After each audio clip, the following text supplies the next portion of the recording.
Salam multimedia. Baiklah, dalam segmen video ajar kali ini kita akan membahas mengenai kiat keempat, yaitu the principle of redundancy, atau dalam bahasa Indonesianya, hilangkan teks jika ada narasi suara.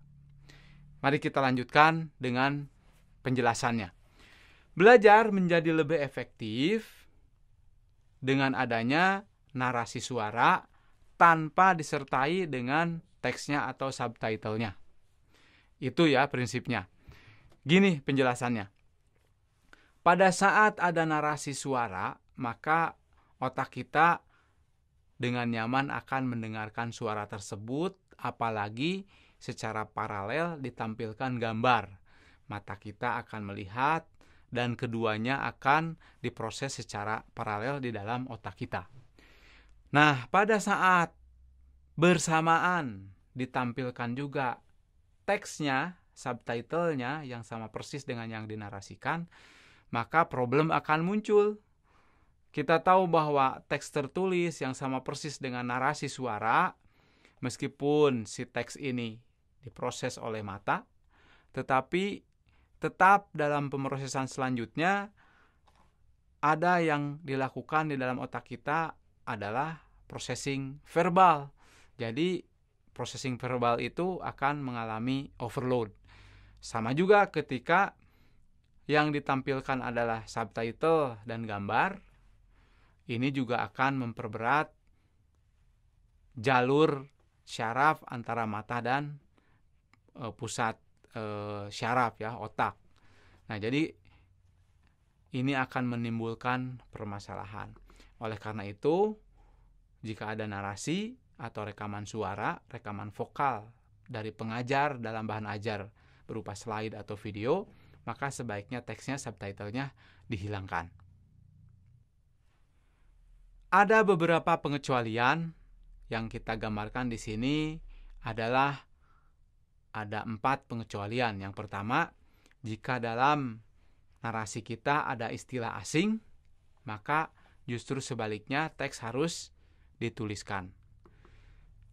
Pengecualian kedua adalah kalau kita ingin menampilkan sebagai clue-nya, maka cukup kata kuncinya saja. Yang ketiga, kalau pembelajar memiliki kesulitan dalam memahami narasi suara, misalkan karena ada gangguan pendengaran atau dia belajar di lingkungan yang berisik, maka subtitle atau penulisan teks menjadi perlu. Yang keempat, pada saat pembelajar memiliki waktu yang cukup, maka pencantuman teks atau subtitle itu boleh jadi membantu. Ada yang kelima, tidak digambarkan di sini adalah jika yang diterangkan memang teksnya itu memiliki kekuatan hukum misalnya ya, harus persis sama. Oleh karena itu, kalau kita misalkan menerangkan Pancasila, maka sila pertama, ketuhanan yang Maha Esa, harus ditulis persis lengkap seperti aslinya. Itu ada 5 pengecualian. Mari kita lanjutkan dengan contoh berikut ini. Sinar matahari diubah oleh panel surya, pengendali, baterai, dan inverter menjadi tenaga listrik yang sesuai untuk peralatan rumah tangga. Nah, slide yang barusan ini sudah mengandung narasi suara, sehingga teksnya tidak ada keterangannya ya, tetapi kata-kata kuncinya dimunculkan.